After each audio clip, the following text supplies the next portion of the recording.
Well, today we have a very special guest joining in from the sidelines of their conference currently underway in New Delhi. Please join me in welcoming Chris Wood, the man himself. Chris, hi, good morning. Good to have you today on ET Now, and good to see you again here in India. Blistering New Delhi, how are you holding up?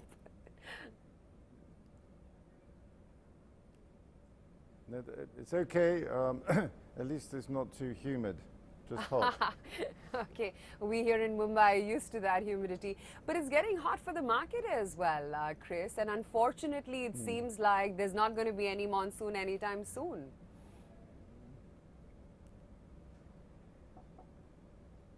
In what sense? What I mean Well, is the market here a continues meaningful to be held recovery up for by the market, domestic Chris. flows, and foreigners keep selling. No, well, I think that's very unlikely because you're in the midst of monetary tightening.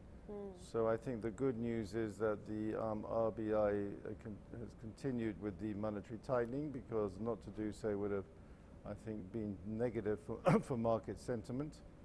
But so long as this monetary tightening procedure is playing out, the best case would be for the market to trade sideways.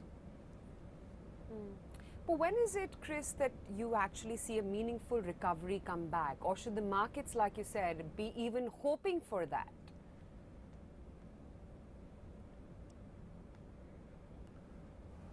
Well, to me, the Indian stock market has been extremely resilient this year so far, given the realization that the RBI would have to raise rates a bit, and given the aggressive monetary tightening agenda embarked upon by the Fed.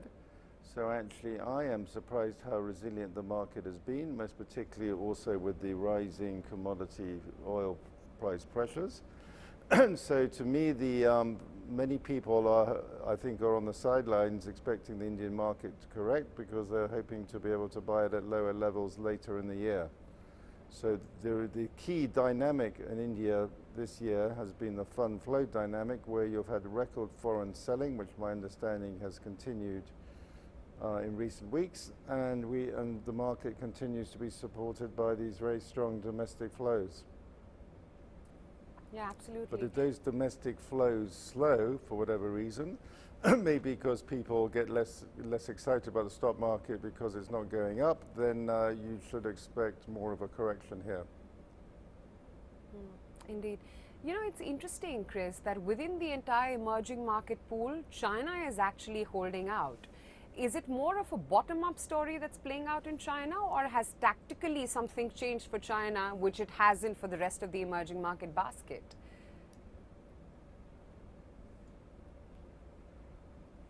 No, well, China is extremely cheap, but the Chinese market it's recovering from a big sell-off. The China market is all about whether the Chinese government continues with its strict COVID suppression policy, or whether we get a meaningful relaxation. The market is hoping that we're seeing some signs of a relaxation, but I would emphasize it's a hope, not a concrete fact, because if the variant picks up again in some major Chinese cities, then the base case is we get more cities locked down. So this is a relief rally after a big sell-off. So when it comes to Chinese equities are extremely cheap valuation-wise relative to Indian equities.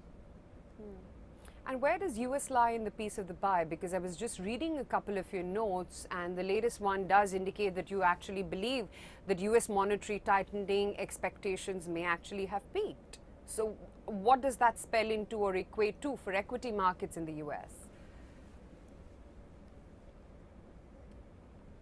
Well, no, that's just I think there's a chance that inflation monetary tightening expectations have peaked. But the key point is not what I think. The key point is when the Fed language, if and when the Fed language changes. So the most important issue for world financial markets this calendar year is, does at any point later this year the Fed language become more dovish? Maybe because they start to worry about the economic and financial market fallout of the monetary tightening. But for now, the Fed is committed to a double whammy monetary tightening, be it raising rates or balance sheet, Fed balance sheet contraction, which has just commenced. And so long as they remain committed to this agenda and show no sign of backing off it, which is the case today, that is just plain bearish. Chris, I'm going to come back to India, and I know you have a meeting to run for, so I'm not going to hold you back too much.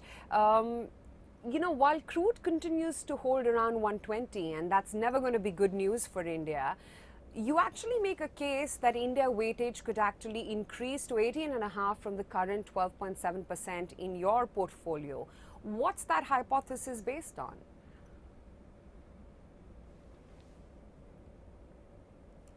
No, I will raise Indian weightings if we have a significant correction here. On oil, my view is oil's going higher, at least to $150 this year. So obviously that's a short-term negative for India. The good news for India is being able to buy more oil from Russia at a cheaper price, so that's a positive. But fundamentally, there's big structural forces pushing oil higher. There's one big relief, though, is that China's COVID suppression policy means that China's demand is less than it would otherwise be. So actually, China is the main factor right now, helping to keep the oil price lower than it would otherwise be. So how much more of a correction in India would then make you... correction in India, that... Sure. So how much more of a correction before you find India attractive, Chris? Well, yeah, so to me, we're really hardly had a correction in India. It's been remarkably resilient. So quantify how much is good enough then? We would need to see something change on the oil front. Well, no, but to me on the Nifty, if the Indian market corrected to say 1400, 1450 on the Nifty, I would definitely be looking to raise weightings. And but are there that's any... quite well below where we currently stand. It's possible that the Indian market just continues to trade sideways, which would earnings growth which would cause valuations to contract. Yeah, given the current levels, that's now, a significant correction you're talking about, Chris.